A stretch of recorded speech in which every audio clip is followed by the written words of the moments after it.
What's up, chumps? Cory here for Central Coast Disc Golf, and I am joined by the one and only, the tournament director, Mr. Nate Heinold. It is good to be your Cory. Thanks for having me. Oh, absolutely. This is 3 years in a row that I've had you on commentary, so super excited to get back at it again, and even more excited to see this lead card. We've got a bunch of great players. AJ Risley, see if he can hang on to the lead that he's built over 3 great rounds. Reed Frescura, newcomer to the program. Nate Sexton, Chris Dickerson, names that you know before. Let's get to it, Nate. I'm excited to see a contest this year. The last couple years have been a blowout on Sunday. Absolutely, and after 2 rounds, I thought we might get the same thing. AJ Risley coming out with a 5-stroke lead after 2 rounds. It's now down to 3 over all 3, Chris Dickerson, Reed, and Nate Sexton.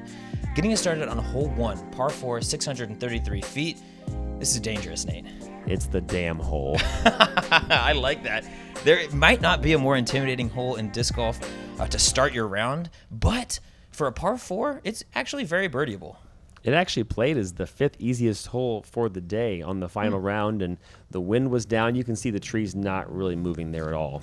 Yeah, really good scoring conditions, and like you said, the 5th easiest hole. Granted, we did have, our bigger arms playing during the final round, so this hole does suit their strengths. AJ getting us started with pretty good shot here, just at the bottom of the landing zone. You want to really throw your second shot from flat ground, so he couldn't be in a better spot. Yeah, that side of the hill really can get in your head, especially if you're throwing that righty hyzer like a lot of these guys are. That water is going to be looming on your left. Get up. Oh, man, poor Reed. Just snuck in the water. Those rocks are actually inbounds. You get relief from the rocks, but that didn't quite have enough height. Oh, golly. So that is going to back him all the way up to the drop zone, which is probably not going to par. It's a bogey at best, really.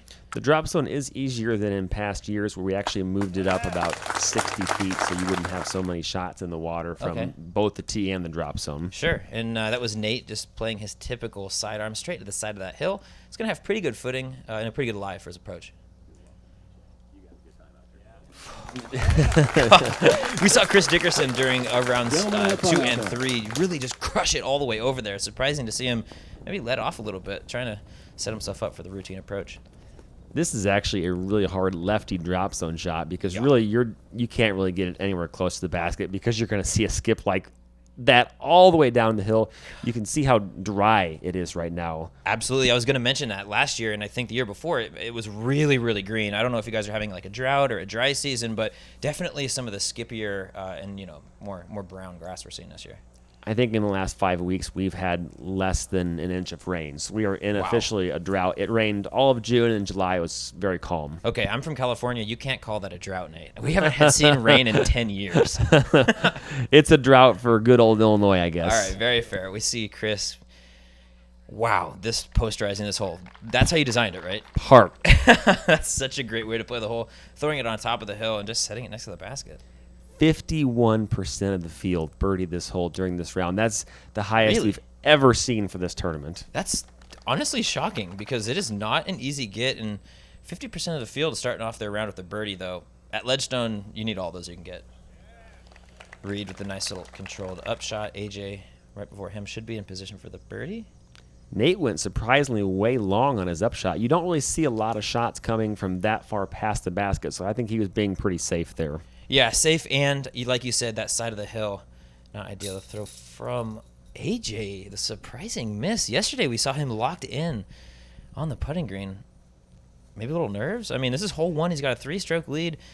AJ has not really had a big win on tour yet. A 3-stroke lead on one of the biggest stages in disc golf with a very strong field. I would be falling on the ground nervous. Yeah. You have to imagine that his head's just spinning a mile a minute. Chris tapping in the birdie, Reed taking the unfortunate bogey, but a good recovery after the shot goes in the water. That's a hole that can devolve on you really quickly. Sure. So these guys coming in, Chris picking up a stroke on AJ, though we didn't think that was going to happen after 2 pretty good shots and an uncharacteristic miss. So now we actually go from the 5th most easiest hole to the 5th most difficult hole in hole number 2. I'm not a single bit surprised, Nate. This hole is nasty. So the first year I came here, it was a little straight shot, and you've redesigned it in years past. The OB on the right and left, water and ropes, really are the thing you're trying to avoid here. It's a left to right shape the whole way, but golly, a 4 feels great on this hole. Absolutely. It's the same hole as last year, actually, but it averaged 4.15 for the final round, which is below what it did the first 3 rounds, but that's also because we did have a cut and we eliminated the lowest 50 players or so. Okay, so naturally the scores and the averages are going to go down a bit, but like you said, 5th hardest hole. Chris starting us off with a sidearm. That may have been a good tree. That was going to be messing with the left side lake, actually, there. Yeah, and he is in a pretty good spot to at least, if not get aggressive on his approach, get himself to a good spot to get that par. AJ busting out the mace on a beautiful controlled turnover line. Those are the 2 most common shots that I see, a backhand mid-range or a forehand with a higher speed driver. We saw some more rollers last year, but not this year because the ground is so hard that if you don't, you could easily go in the water with your roller because the grass is really short. Absolutely, and especially just with the shape of the hole, it extends straight to the right. So a roller, if it's going to curl up, is really risking that OB. Reed with one of the more unique shots I've ever seen on this hole. Yeah, that's incredible. I can't say I've ever seen the lefty hyzer go way up that high. But hey, he's sitting there with the rest of the pack that threw good shots up the middle, so hard to argue. Chris throwing, I think that's his M4 or M3, but just not quite enough D. It's a really tough green. It's very well protected. It's fast, and of course you have the water on the left side, which really pushes the disc to the right. Yeah, that fall line right to left. Really, anything that's going to come into that green, you just need to match that angle because ground play is important here. You can just see really there how dry the ground is, and all this traffic as well has really beat the ground in even more. Certainly. Nate getting frisky. Wow. Wow, that would have been devastation. I know we've been staying with James Conrad here at the house, and he's been playing not on the lead card, but on some cards, and he said that exact same thing happened to him. He threw that shot, hit the tree, sat. Somebody else threw the same shot, hit the tree, kicked in the water. It's just brutal how, different tale of 2 strokes. That's how the disc golf world treats us sometimes. Very true. Nice little touchy approach there. If you recall, the pin actually used to be on that little peninsula to the left for the short hole par 3, and we kind of combined hole 2 and 3 starting last year, and I think it worked out well to kind of have a nice par 4 that rewards control over distance. Absolutely. At 615 feet, you wouldn't think it's a normal par 4. Oh, no. AJ missing right side, hole 1. Now kind of limp wrist at left side. Granted, it was an easy putt, but those are strokes he needs with guys like Nate surging. Off the tee, he's been fine, but I think on the green, probably a little bit of nerves. And when you're nervous, you tend to miss left, to be honest. But his first hole was a right miss, but you tend to miss left if you're nervous. Absolutely. It's just that little bit of tentativeness. Releasing early and just not quite committed to the line. But I know AJ's he's a great player, and he's got a confident stroke that I'm sure is going to come out soon. We have to mention those new Discraft baskets there. Cory, what did you think about the new baskets? Oh, I love them. Discatcher Pro baskets. Granted, the first tournament we ever played on them was Memorial and Chainstar Pro baskets. Oh, Chainstar Pro baskets. Excuse me. They catch discs, though. Great. I haven't seen too many spit outs. Honestly, Nate, there's so many baskets in the market. They all run together. This one has the 3-ring technology, though. And I know it is a significant improvement over last year. I know we were doing commentary on the Ricky fiasco, but it's been great this year. Good to hear. Hole 3, through the woods, 260-foot par 3. You get a straight gap, you get the sidearm play that Nate's going to line up, and you get the little sneaky hyzer that we saw Garrett Gerthy throwing during round 2. I've also seen the flex sidearm going up the middle, which I like. Ooh, really? Just to be very safe, and you can get pin high right 30 feet. I saw several players take that route, actually. Okay, it's almost like the same play you see on hole 7, where you just throw the sidearm straight at the basket and then deal with the 30-footer. It's a good play. Because if you take that sidearm that Nate did, you can easily go out of bounds left and maybe not even make a 4. Absolutely. I mean, we saw him just catch that tree and knock in bounds. That catches the tree, it falls. He's in trouble. AJ looking to get back on track here. And that's a worst case scenario there. That is absolutely worst case, and that's the exact same thing we saw happen during a round 3 coverage. So hopefully he can get up and down, though it is going to be a pretty techie upshot. Reed just sneaks through. That's a great shot. Wow. Okay, well, it turns out that's how you're supposed to play it. Golly, no real line to the basket here. AJ says otherwise. I know. Gosh, that pink putter has been flying So good for him this tournament. Same putter he threw on 18 during round 3. Just such a nice shot.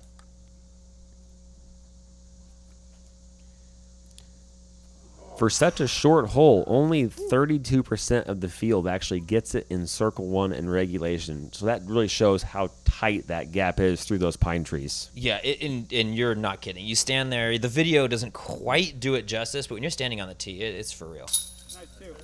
Great birdie there by Reed. I love his stroke. It's really hyzer-based. He runs up a mile, very James Conrad-like, but so smooth.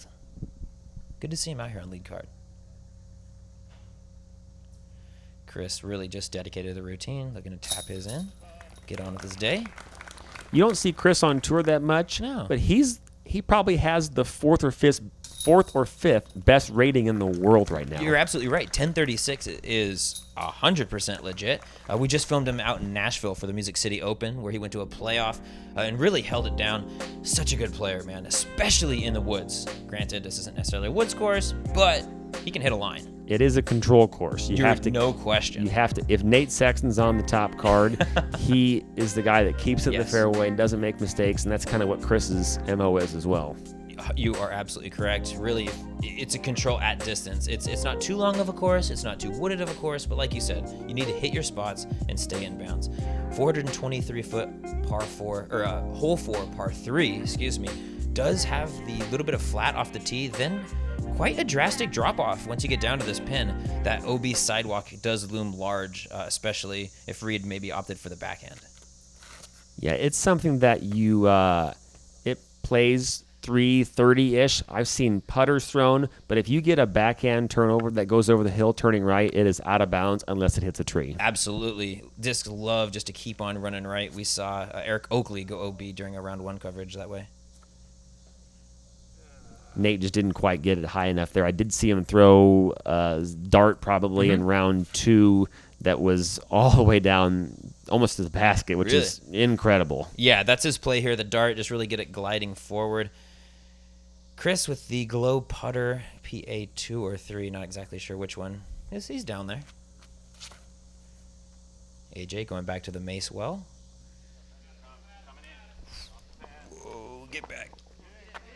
Wow, that was out of bounds almost the entire second half of the hole and got a very favorable kind of cut back into the inbounds area there. That's going to work out very well. Gosh, AJ really seems to be making his money on this hole. He is dialed on that drive. Nate kind of fluffing the upshot. Didn't like it out of his hand, but he'll take the result. 25-footer from left side. Looks back at the camera. Oh, he's going to run it, it looks like. Oh, my gosh. Reed is such a ham, dude. I like this guy. Yeah, that works. Easy little Cenas flick out the gap. Really fortunate he had that little tiny window in front of him, because in those woods, it can get really tight. No sense in running that putt. If you missed that, you could easily roll 30 feet long or roll out of bounds. There's great play by Chris. Great putt by Nate. Really able to keep pace with AJ just, 8-10 feet down below. You need that putt there. Maybe that's a long 8 to 10.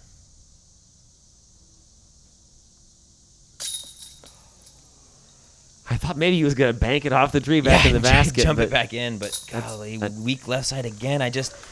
You're filming it and you're not sure what to do. Like I want to like hug him. I don't know what or give him a waffle. Something, I know. Pour some syrup on this man's putters. Yeah, not happy with the result. Man, big lead card. You know he was looking at getting a hot start, and he's driving great. It is not an issue with the drives. Off the tee, putting himself in position. Just that putter letting him down. But even then, he still has the lead by 1 with 14 holes left.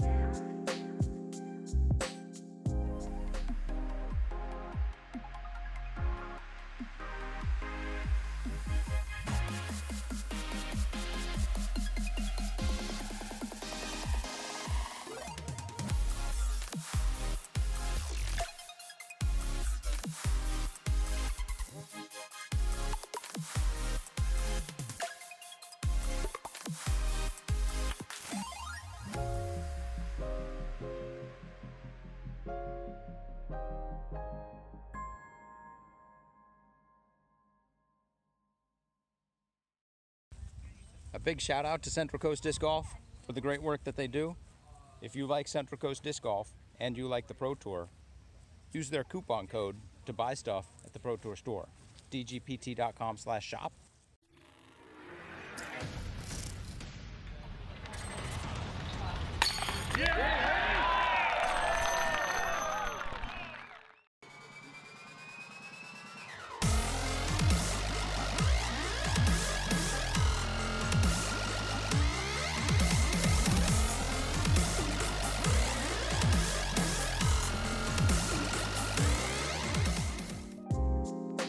Alrighty, big shout out to the Pro Tour for putting on awesome events and being a part of awesome events like the Legestone Insurance Open.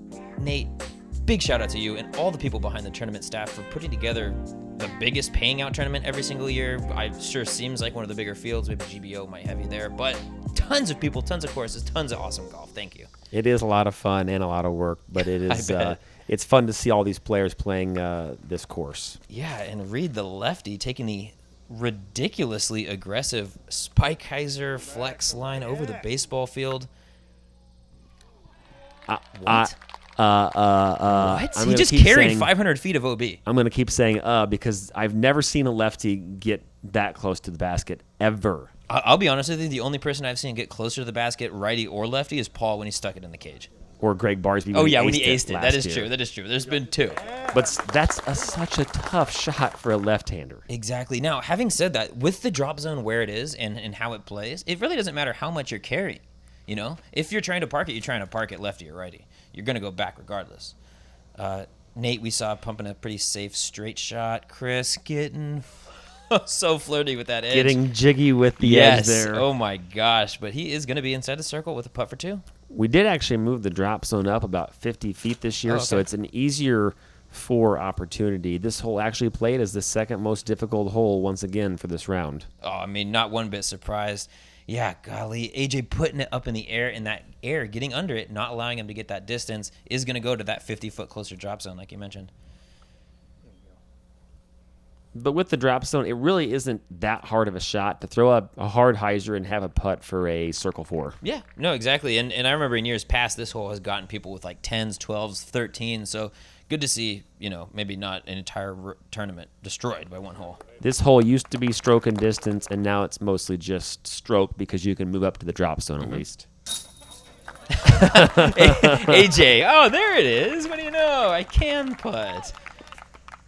He has a great sense of humor. No question, and really a good guy to have on the card. Just good vibes all around. Nice, Chris.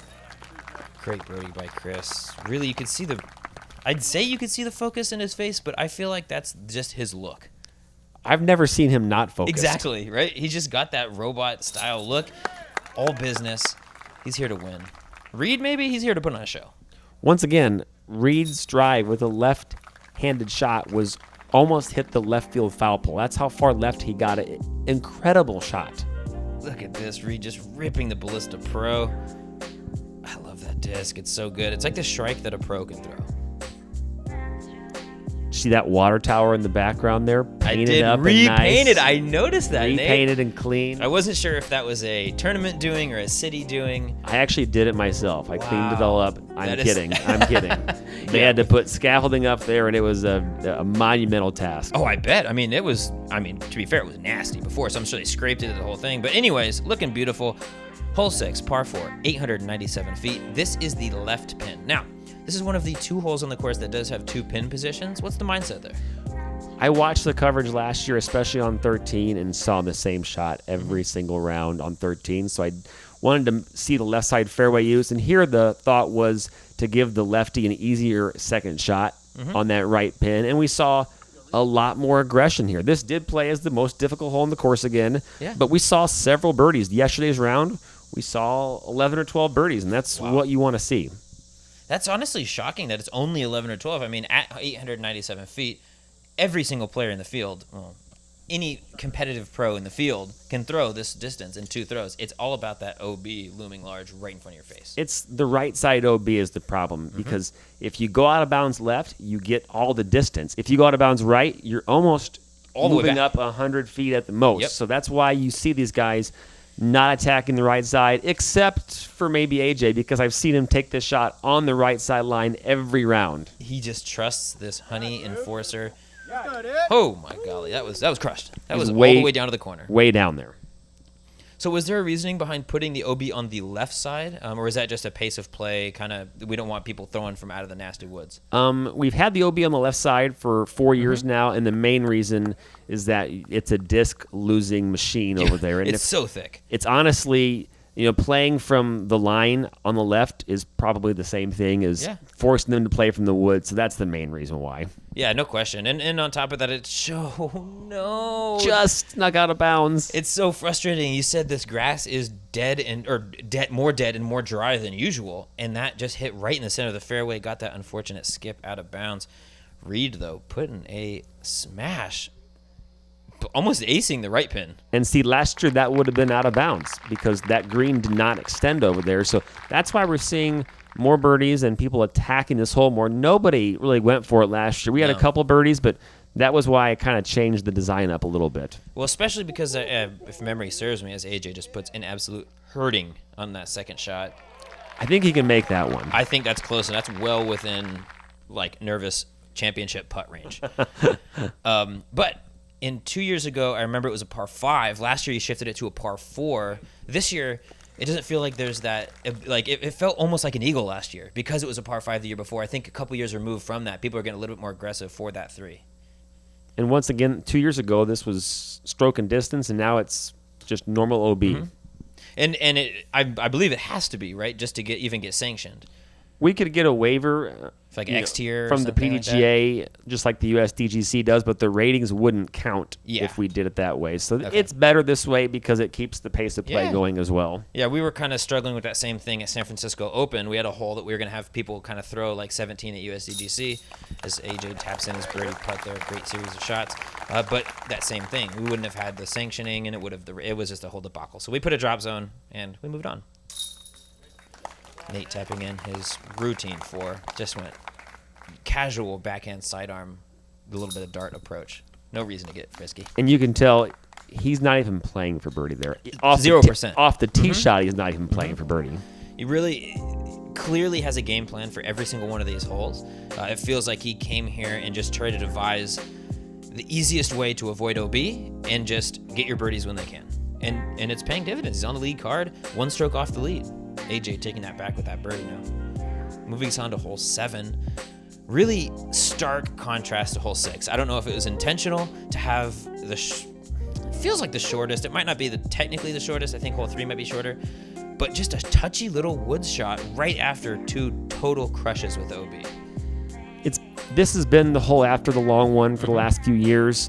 We did push the tee back 45 feet. It was actually up by this second tree right there on the left side last year. So we did push the tee back. So it did actually play about 3 or 4 tenths of a stroke harder than in past years. Okay, I believe it. It does feel like it's a different shot. I don't know if you lost a tree. Maybe it was just the tee being moved back, because I remember it was a lot more difficult to get that backhand off the tee because that tree on the left side. You can kind of see about 150 feet from the basket there, a clump there. A massive tree came down 3 weeks ago that I was going to leave up, actually. That would have made the hole at least a quarter of a stroke harder, because that would have eliminated a lot of shots on that left side. No question. That shot from Nate probably wouldn't have existed right there. He did catch the tree later, but he was right in that bush line. Nate's shot would have been OB. Oh, no. And looking at Nate Sexton, we were just talking about him. Nate Sexton was first in the field for the week in OB rate. Really? Now that's, or lack thereof, right? Lack thereof, correct. And look at that. That was a funky little putt that Nate jumped in front of me for, but it did a little funky little dance that we might see here in a sec during the slow-mo. This hole did play as the second easiest hole for the round, which is not surprising. It is the shortest hole on the course. The second shortest hole on the course, and the second easiest hole. Yeah, not one bit surprised. Especially compared to a lot of holes out here. Our next hole, hole 8, coming to mind as a real doozy. So hole 7, the second easiest hole on the course. AJ almost pushed that one too. The second easiest hole on the course, surrounded by probably the 2 hardest holes on the course, if my mental math? 8 is the fourth hardest hole, Okay. and then 6 is the second, or the hardest hole, and then 5 is the third hardest hole. Oh, what a So fun little right stretch. there, you have 3 of the 4 hardest holes in the course, actually. Okay, so what you're saying is par, par, birdie, par, and get out of there. And you gain strokes on the field. Okay, well, we'll see if these guys can keep it up. We've seen a birdie and a bogey, and a lot of pars so far on those hard holes. This one, now, pin got moved in. I know that for a fact. Did the tee pad get scooted back? I moved the pin forward at least 25 feet and Yes. pushed the tee back about maybe 20 feet. Okay. But the hole played a lot easier because the tee shot it's not really that hard compared to last year, but the pin is so much easier. So much more accessible. Really, from the field, it feels like there is an actual line to get there. Rather than last year, it was like even if you hit the line, it's a 5-foot landing zone with water on both sides. I really love this change. We had 27 birdies on this hole for the final round. It was the easiest condition round, and by the way, we're watching a complete smash right there. What is that? The high line, the lefty ballista pro turnover? This kid is... Can I have him on every one of my cards? Amazing. I love it. Nate here is just playing for 4 again. He is not even going to try to go for the green with his tee shot there. He is, once again, playing to that strategy that you just talked about. Don't go OB. Yes, execute the game plan. It really looks like he's just going for one down through these hardest 4 holes. He already got the birdie on the easy one, so if he can go par, par, par on all 3 of these difficult ones, he can really put himself in position to make a run at this thing. Speaking of a smash, that's 500 feet right there. Oh, that's crushed. 500 feet on a controlled straight line, too.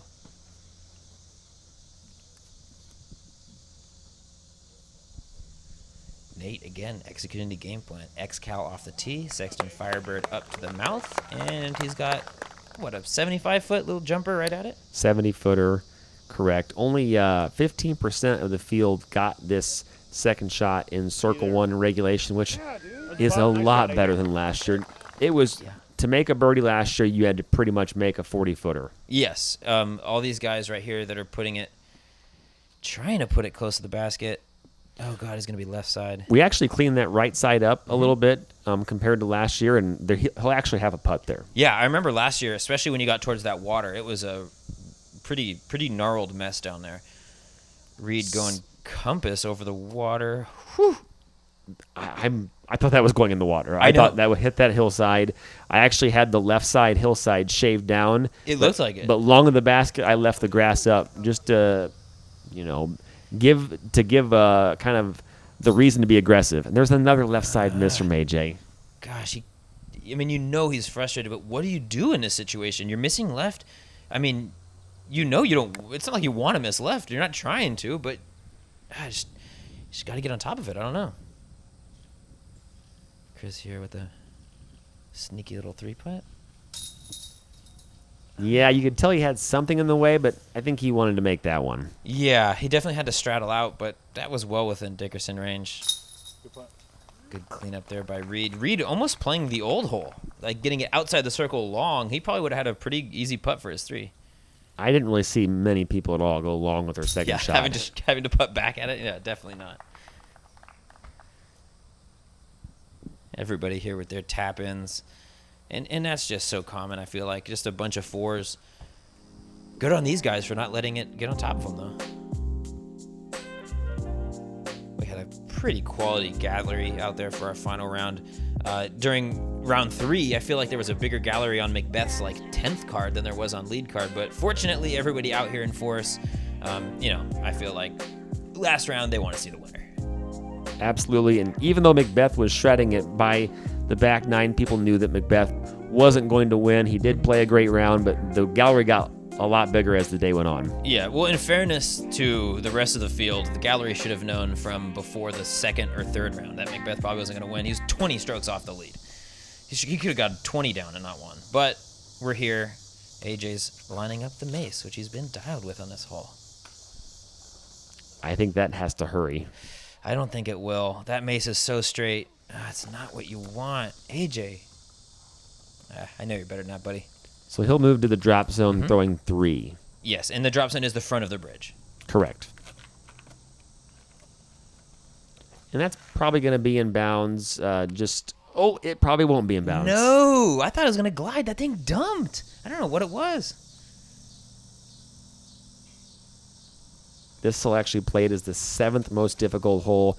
We had 40% of the field birdie and 1 ace by Jeff Kaling. Ooh, I was wondering if someone was going to ace it. I've been hoping for an ace on this hole for 3 years, and it's 4 rounds for 3 years, 12 total rounds, no aces. Nate putting a great shot on there. We saw him turn over his sidearm a little bit too much during our round 3 coverage. That one right next to the basket. Chris following suit. That's what you want. You can see how grabby this grass is. It is a little longer than the other holes, and that's a great shot. Mm-hmm. So AJ throwing 3, and that is pulled.